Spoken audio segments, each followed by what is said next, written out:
Hi everyone and welcome back to another video. Hello, hi.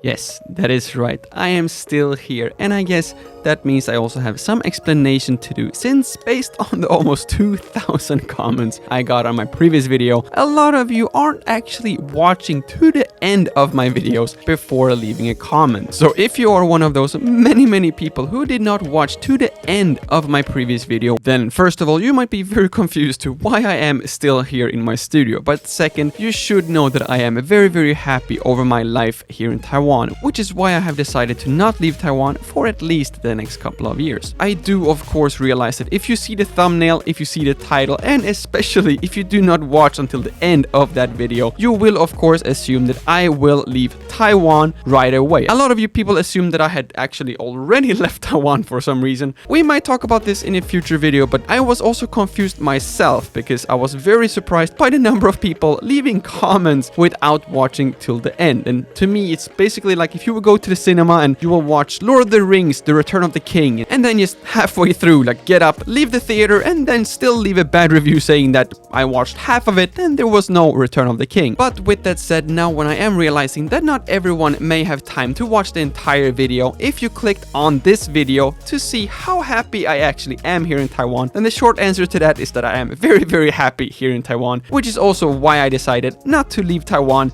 quite yet. So if that's all you need, then now you could actually stop watching this video. But before you do so, please do consider supporting me by liking this video and also subscribing to this channel if you haven't already.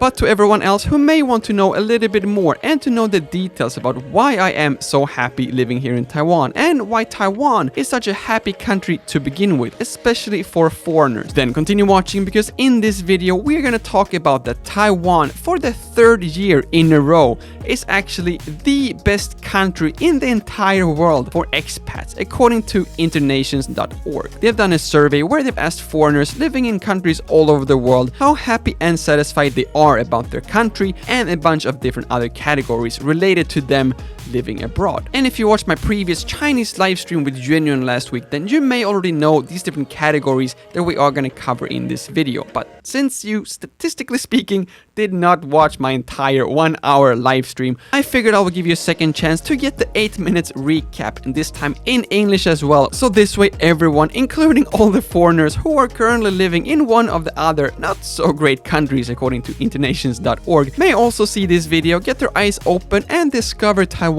just like I did over 10 years ago. I think that was enough of an introduction, so we're gonna get started with this list and my personal opinions and feedback about these different categories and the general happiness and satisfaction of living here in Taiwan right away. So we're gonna start with the first category, which is the general quality of life, with over 80% of the foreigners working here in Taiwan being satisfied with the quality of their Taiwanese life. But a personal comment I can make regarding the subcategories here, which are the leisure options, personal happiness, and travel and transportation, is that when it comes to the leisure options and your personal happiness, Taiwan definitely have 100% of the leisure options. Taiwan have both the beaches and the mountains and then everything in between. But when it comes to the personal happiness, I feel that living here in Taiwan, you do have a lot more personal responsibility to increase your personal happiness. So as an example, 100% based on my own personal experience living both in Sweden and here in Taiwan. Maybe it's just because I am a foreigner living here in Taiwan, so I'm not actually part of the local community. But a big part of the leisure time in Sweden is taken care of by not necessarily sports teams, but larger organizations that you will join and then who will actually prepare everything for you on a weekly basis. You will pay a membership fee, and then, for example, if it's soccer, hockey, basketball, horse riding, bowling, I don't know. But basically how it works in Sweden is that you join a club, you join a membership, and they will plan everything for you, telling you that these are the days you should go to practice, these are the other days that we have special events, there are competitions, come and check out other teams doing the same thing as you, just a lot better. So you're all part of at least some sort of community, whereas in Taiwan, the leisure options would be the amazing nature we have here, with the beaches, with the mountains, and everything in between. But I also feel that the general leisure options and the personal happiness that comes with it are very much up to every individual themselves, which is why it it took me years to actually go out on my scooter and discover these wonderful places we have here in Taiwan, because there was no go out on a motorcycle and record some YouTube videos group membership that I could join at a time. And then for the last part regarding travel and transportation, the HSR is amazing, the MRT is amazing, and the buses are okay, I guess. I don't know. The buses are fine. Just calling the buses amazing, I think, would be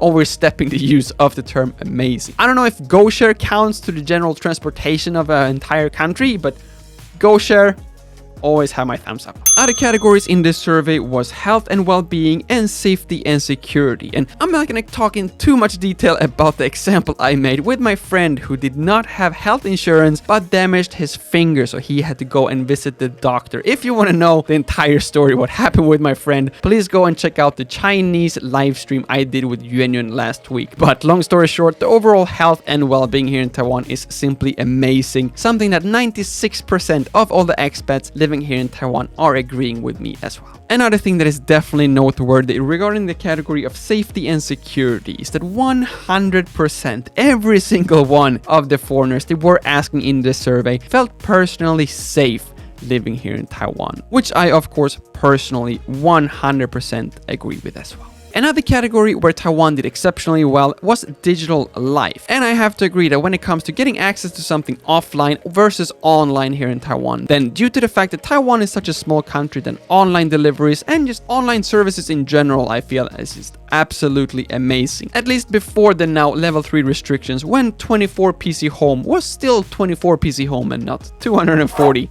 hours PC home. Now, however, we're getting into the categories where Taiwan overall did not perform as well as the other categories. But please do remember that Taiwan is still the winner among the other countries in this overall survey. But when you are comparing these different categories side by side within Taiwan, then the worst category for Taiwan is the ease of settling in, with the subcategory of feeling like home being one of the things that foreigners here in Taiwan seems to struggle with. And I think I should just stop talking about this in this video for now. If you do want to know the entire 16-minute story of what I am thinking about trying to settle in and to get Taiwan to feel like a second home even after living here for 10 years, then please go back, check my latest video, which is that I will actually be leaving Taiwan simply because even after a decade living here, it still does not feel like home to me.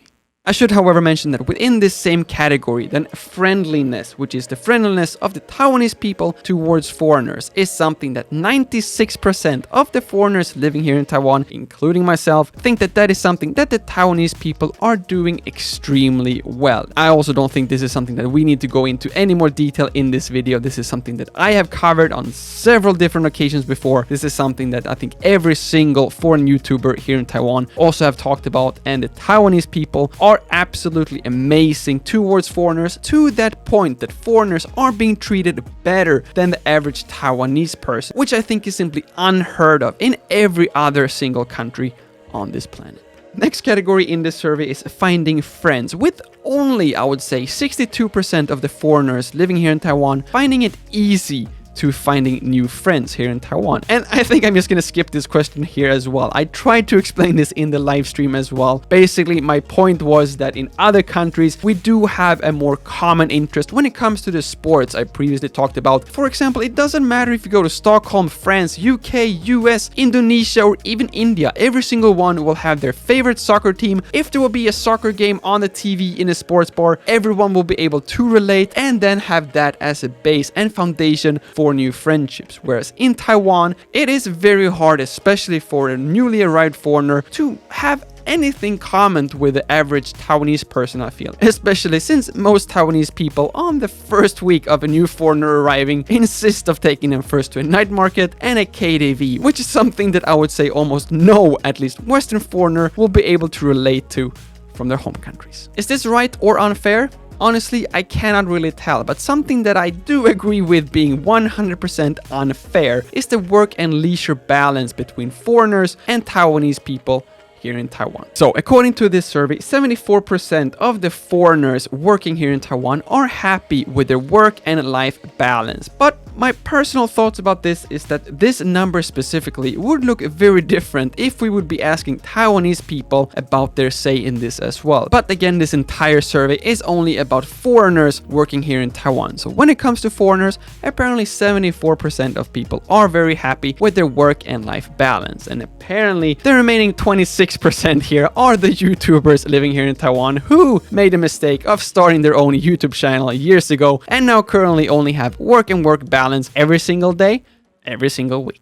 However, if you are one of those 74%, or if you are a Taiwanese watching this video and you want to support those 26% who simply have no leisure time at all, you can do so by liking this video and also subscribing to this channel if you haven't already. I almost forgot. Actually, the last category here in this survey is economy and job security. But if you are a foreign YouTuber living here in Taiwan, then my economy and my job security to 100% depends on you. So hopefully you actually took that time to watch those ads that YouTube put throughout this video. And hopefully you've also seen that I now have a YouTube membership where you can join to support this channel a little bit extra. Thank you all so much for watching. My name is Lukas. It starts with L as in like. Ends with S as in subscribe. Please do both, and see you all in the next one.